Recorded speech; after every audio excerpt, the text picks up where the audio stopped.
राधे राधे, जय श्री कृष्णा। आप सभी को माघ मास के शुक्ल पक्ष की जया एकादशी की हार्दिक शुभकामनाएं। आज माघ मास के शुक्ल पक्ष की जया एकादशी का व्रत है। जया एकादशी को पिशाचन योनि से मुक्ति दिलाने वाली एकादशी माना जाता है। जया एकादशी के दिन व्रत रखने से भगवान विष्णु की कृपा प्राप्त होती है और श्री हरि के आशीर्वाद से मृत्यु के बाद उनके धाम बैकुंठ में स्थान मिलता है। साथ ही पितरों को पिशाचन योनि से छुटकारा मिल जाता है और उन्हें मोक्ष प्राप्त होता है। आज के इस वीडियो में आप सुनेंगे जया एकादशी की संपूर्ण व्रत कथा। तो प्रेम से बोलिए भगवान श्री लक्ष्मी नारायण जी की जय। राधे राधे, कृष्ण भगवान की जय।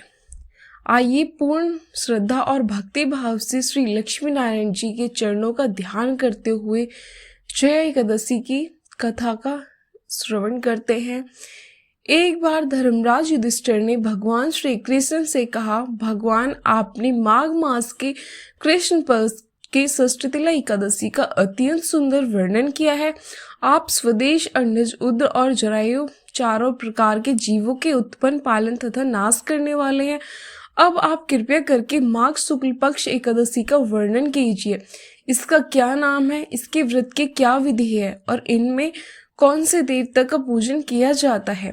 तब भगवान श्री कृष्ण कहने लगे, हे राजन, इस एकादशी का नाम जया एकादशी है। इसका व्रत करने से मनुष्य भ्रम, हत्या आदि पापों से छुटकारा पाकर मोक्ष को प्राप्त होता है तथा इसके प्रभाव से भूत, पिशाच आदि योनियों से मुक्त हो जाता है। इस व्रत को विधि पूर्वक करना चाहिए। अब मैं इससे पद्म पुराण में वर्णित इसकी महिमा की एक कथा सुनाता हूँ। देवराज इंद्र स्वर्ग में राज करते थे और अन्य सब देवगण सुख पूर्वक स्वर्ग में रहते थे। एक समय इंद्र अपने इच्छा के अनुसार नंदन वन में अप्सराओं के साथ विहार कर रहे थे और गंधर्व गान कर रहे थे। उन गंधर्व में प्रसिद्ध पुष्पदान तथा उसकी कन्या पुष्पवती और चित्रसेन तथा उसकी स्त्री मालिनी भी उपस्थित थी। साथ ही मालिनी के पुत्र पुष्पवती गंधर्व कन्या मालिनी युद्ध हो गए और मालिनी चलाने लगी। उसने अपने रूप, लावण्य और हाव भाव से मालिनी प्रवृत्ति अत्यंत सुंदर थी। अब वह इंद्र को प्रसन्न करने के लिए गान करने लगी, परंतु परमेश्वर मोहित होने के कारण उनका चित्त भ्रमित हो गया। उनके ठीक प्रकार न गाने और स्वर ताल ठीक नहीं होने से इंद्र उनके प्रेम को समझ गया और उनसे अपना अपमान समझकर उनको श्राप दे दिया। इंद्र ने कहा, मूर्खो, तुमने मेरी आज्ञा का उल्लंघन किया है, इसके तुम्हें धिक्कार है। अब तुम दोनों स्त्री पुरुष के रूप में मृत्युलोक में जाकर पिशाचन रूप धारण करो और अपने कर्म का भोगो। इंद्र का ऐसा श्राप सुनकर वे अत्यंत दुखी हुए और हिमालय पर्वत पर दुख पूर्वक अपना जीवन व्यतीत करने लगे। उन्हें गंध, रस तथा स्पर्श आदि का कुछ भी ज्ञान नहीं था। वहां उनको महान दुख मिल रहे थे। उन्हें एक क्षण के लिए भी निद्रा नहीं आती थी। उस जगह अत्यंत सर्दी थी, उससे उनके रोंगटे खड़े रहते और सर्दी के मारे उनके दांत किटकिटाने लगते। पिशाच ने अपनी स्त्री से कहा कि पिछले जन्म में हमने ऐसे कौन से पाप किए हैं जिससे हमको ये दुखदायी पिशाचन योनि प्राप्त हुई है। इस पिशाचन योनि से तो नरक के दुख सहना ही उत्तम है। अंत हमें अब किसी प्रकार का पाप नहीं करना चाहिए। इस प्रकार विचार करते हुए वे अपने दिन प्रतिदिन अपना जीवन व्यतीत कर रहे थे।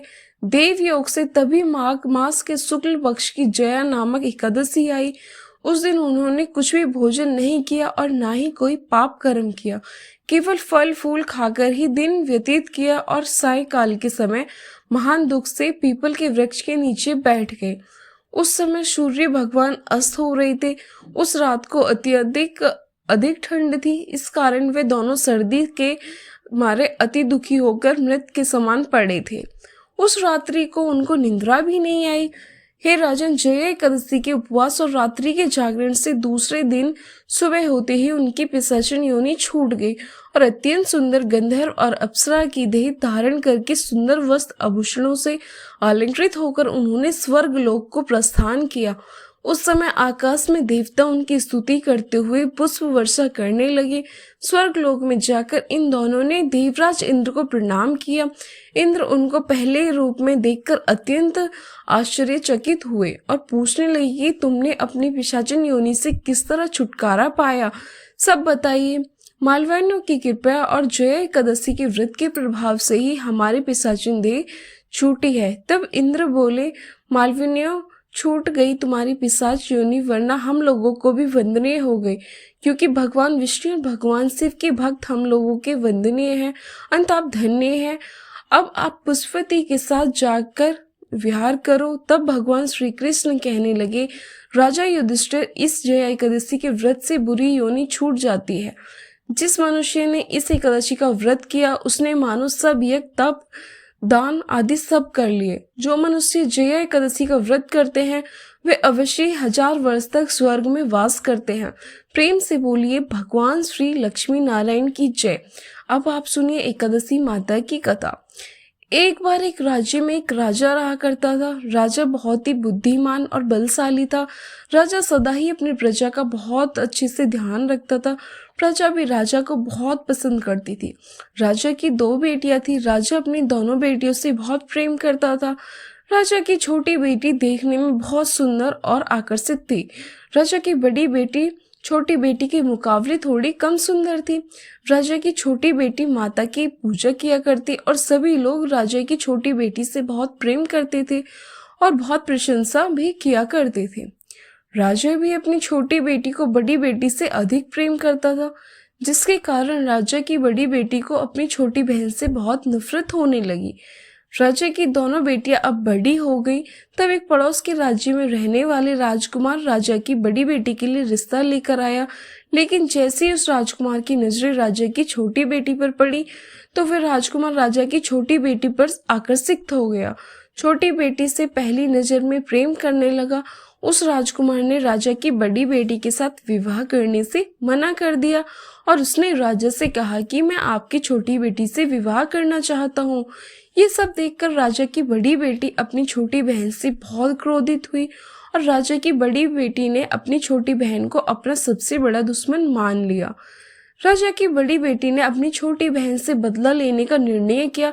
राजा की बड़ी बेटी ने अपनी छोटी बहन को जान से मारने का उपाय सोचा। राजा की बड़ी बेटी ने अपनी छोटी बहन को मारने के लिए सबसे पहले एक लड्डू में जहर मिलाकर अपनी छोटी बहन को दे दिया और उसको लड्डू खाने के लिए कहा। लेकिन लड्डू खाने के बाद भी छोटी बहन को कुछ नहीं हुआ। बड़ी बहन ये देखकर बहुत आश्चर्यचकित हो गई, लेकिन बड़ी बहन ने हार नहीं मानी। तब उसकी छोटी बहन रात में कमरे में सो रही थी। तब उसने एक मटके में सांप रखकर उसके कमरे में छोड़ दिया, लेकिन सांप भी छोटी बहन का कुछ नहीं कर पाया। जिसके बाद वह बड़ी बहन ने अपनी छोटी बहन से कहा कि चलो हम लोग कुएं में से पानी भरकर लाते हैं। इसके लिए वह अपनी छोटी बहन को पानी भरने के बहाने कुएं के पास ले गई और उसने अपनी छोटी बहन को कुएं में धक्का दे दिया। लेकिन छोटी बहन को तब भी कुछ नहीं हुआ, क्योंकि हर बार 11 स्पांता उसकी रक्षा कर रही थी और उधर बड़ी बहन अपने सारे प्रयास के बाद भी असफल हो रही थी, जिससे वह बहुत क्रोधित हो गई और फिर अपनी छोटी बहन के पास जाकर उससे प्रश्न किया कि मेरी छोटी बहन, क्या तुमको पता है कि भगवान ने सबको मृत्यु एक निश्चित समय पर लिखी हुई है और कैसे तुम्हारी ये मृत्यु होगी, क्या यह तुम जानती हो? तब छोटी बहन ने अपनी बड़ी बहन को बताया कि हाँ दीदी, मैं तो जानती हूँ, मेरी मृत्यु कैसे होगी। छोटी बहन से ये सब बातें सुनकर बड़ी बहन मन ही मन बहुत प्रसन्न होने लगी और उसने अपनी छोटी बहन से कहा कि तुम मुझे अपनी मृत्यु का राज बताओ। तब छोटी बहन ने अपनी बड़ी बहन से कहा कि मेरी मृत्यु तो एक तोते में है। जो तोते के गले में एक हार है, उससे मेरी मृत्यु होगी। तब तक कोई भी व्यक्ति तोते को मारकर उस हार को अपने गले में पहन का तो मैं मूर्छित हो जाऊंगी और जैसे ही उस हार को अपने गले से उतारे तो मैं वापस से जीवित हो जाऊंगी। अपनी छोटी बहन की मृत्यु का राज जानकर बड़ी बहन बहुत खुश हुई और उसने अपनी छोटी बहन को मारने के लिए उसके पालतू तोते को ढूंढना शुरू कर दिया। छोटी बहन को इस बात का आभास हो गया था कि कोई उसकी जान लेना चाहता है। जिसके लिए वे अपने पिताजी के पास गई और उनसे अपने पिताजी से कहा कि पिताजी, मेरी मृत्यु के बाद आप मुझे मत जलाइए, आप मुझे अपनी पुरानी वाली हवेली में एक पलंग पर लिटाकर छोड़ दीजिएगा। अपनी छोटी बेटी की ये बातें सुनकर राजा बहुत आश्चर्यचकित हो गया। राजा ने अपनी छोटी बेटी से पूछा कि बेटी, तुम ये क्या कह रही हो? तब राजा की छोटी बेटी ने बताया कि पिताजी, समय किसी के लिए नहीं रुकता, क्या कब किसके हो जाए इसका किसी को कुछ नहीं पता। फिर राजा ने अपनी छोटी बेटी से कहा कि तुम ऐसी बात क्यों करती हो? 2-3 दिन के बाद तो तुम्हारा विवाह है। छोटी बेटी ने अपने पिताजी को ऐसा करने पर मजबूर कर दिया और उसने वचन ले लिया। राजा ने भी अपनी छोटी बेटी की बात स्वीकार कर ली और 2-3 दिन के बाद जब शादी का समय आया तब राजकुमार बारात लेकर राजा के घर आया और राजकुमार और राजा की छोटी बेटी का विवाह शुरू हो गया। जैसे ही राजा की छोटी बेटी राजकुमार के साथ फेरे लेना शुरू कर रही थी, उसकी बड़ी बहन अपनी छोटी बहन के कमरे में जाकर उसके तोते को पकड़ लेती है और उसको जान से मार देती है। तोते के गले में जो हार था उसको अपने गले में धारण कर लेती है और जैसे ही बड़ी बहन उस हार को अपने गले में धारण करती है तो उधर छोटी बहन 3.5 फेरे ही ले पाती है और वहीं पर बेहोश होकर गिर जाती है। जिसके बाद राजा ने बड़े बड़े हकीमों को बुलाया और अपने छोटी बेटी का इलाज करने के लिए कहा। राजा की बात सुनकर जब वेदों ने छोटी बेटी को देखा तो राजा को बताया कि उसकी छोटी बेटी ना तो जीवित है और ना ही मरी हुई है, ऐसे में पहली बार देख रहा हूँ। राजा ने वेद और हकीम को ये बात बाहर बताने से मना कर दिया और उनको कहा कि अगर तुमने ये बात किसी और को बताई तो हम तुमको फांसी दे देंगे। राजा ने अपनी छोटी बेटी को पुराने महल में जाकर एक पलंग पर लिटा दिया और वहां पर कुछ सैनिकों को तैनात कर दिया।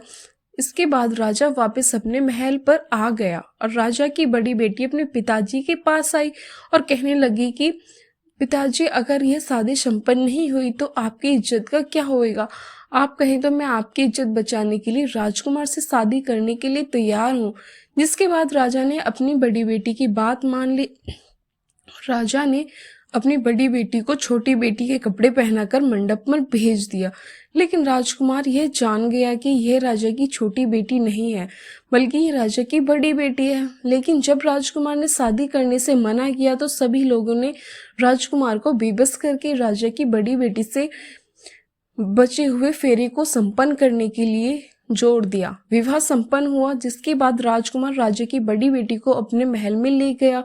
विवाह के बाद राजकुमार उससे ना ही तो बात करता और ना ही उसको पसंद करता और ना ही उसके साथ रहता और उसके आसपास ना ही तो वो भटकता था। और राजकुमार ने यह फैसला किया कि वह अपनी प्रेमिका को ढूंढ कर रहेगा, यह जानकर रहेगा कि उसके साथ क्या हुआ। एक दिन राजकुमार अपने घोड़े पर सवार होकर राजा के पुराने महल के पास पहुंचा, जहां पर उसने अपने सैनिकों को देखा। महल के पास पहुंचकर राजकुमार ने जब महल को ध्यान से देखा तो वह समझ गया कि ये तो हमारे ससुर जी का महल है। तब राजकुमार ने सैनिकों से पूछा कि तुम लोग यहाँ पर क्या कर रहे हो? इस महल के अंदर उस पलंग पे कौन लेटा है? जिसके बाद सैनिकों ने बताया कि यहाँ पर राजा की छोटी बेटी है। यह सुनकर राजकुमार बहुत प्रसन्न हो गया और वह तुरंत अपनी प्रेमिका के पास पहुंच गया और उसकी सेवा करने लगा। जैसे ही रात हुई तो राजा की छोटी बेटी उठकर खड़ी हो गई। राजकुमार यह देखकर बहुत खुश हो गया और उसने अपनी प्रेमिका से पूछा कि तुम यहाँ क्या कर रही हो? तुम मेरे साथ मेरे घर चलो। राजा की छोटी बेटी ने राजकुमार को सारी बात बता दी कि मेरी जान एक तोते में बसती थी। मैंने ये बात सिर्फ अपनी बड़ी बहन को बताई थी और मुझे पता है कि उसने ही मुझे मारने का प्रयास किया है। उसके पास एक हार है जिसको वह सुबह पहन लेती है और रात को उतार देती है। जब तक वह हार को पहन कर रखती है तब तक मैं मूर्छित रहती हूँ। जैसे ही वो हार को उतार देती है तो मैं जीवित हो जाती हूँ और जब तक मेरी बड़ी बहन के पास वह हार रहेगा तब तक मैं ऐसे ही जीवित और मूर्छित होती रहूंगी। अगर मेरी बड़ी बहन के पास जाकर जो हार है वह मेरे हाथ लग जाए तो मैं हमेशा के लिए जीवित हो जाऊंगी। राजकुमार ये बातें सुनकर राजा की छोटी बेटी के पास रहने का निर्णय ले लेता है और उसे अपने बचे हुए 7 फेरे उस पलंग पर लेटी हुई राजकुमारी की छोटी बेटी के साथ ले लेता है और अपना विवाह पूर्ण कर लेता है। और वह वहीं पर रहने लगता है। देखते ही देखते कुछ समय में राजा की छोटी बेटी और राजकुमार की पत्नी गर्भवती हो गई। एक दिन राजकुमार को किसी काम से बाहर जाना पड़ा। तब छोटी बहन के पेट में बहुत तेज से दर्द होने लगा, जिसके बाद उसने माता का हवन किया और उसके बाद वह माता प्रकट हुई और उन्होंने अपने भक्त के दर्द को दूर किया और एक पुत्र की प्राप्ति करवाई। वहीं पर अचानक से राजकुमार भी आ गया। राजकुमार ने ग्यारस माता को देखा तो वह आश्चर्यचकित हो गया और उसने तुरंत ग्यारस माता को प्रणाम किया और ग्यारस माता ने राजकुमार से कहा कि जब तक तुम्हारा पुत्र 5 वर्ष का हो जाए तो तुम आकर अपनी पत्नी का हार इसके गले में डाल देना। और देखते ही देखते राजकुमार और राजा की छोटी बेटी का पुत्र 5 वर्ष का हो जाता है। तो राजकुमार अपने बेटी से कहता है कि बेटा, मैं कुछ काम से बाहर जा रहा हूँ, तुम अपनी माता का ध्यान रखना, और वहां से चला जाता है। राजा को बाहर निकलता देखकर बड़ी बहन के सैनिक देख लेते हैं और बड़ी बहन को जाकर सारी बातें बता देते हैं, जिसके बाद बड़ी बहन अपनी छोटी बहन के पुत्र को वहां से उठवा लेती है और उसको मरवा देती है। छोटी बेटी के पुत्र के 2 टुकड़े करवा देती है। पहला टुकड़ा चक्की के पास छुपा देती है और दूसरा टुकड़ा अपने पलंग के नीचे रख लेती है।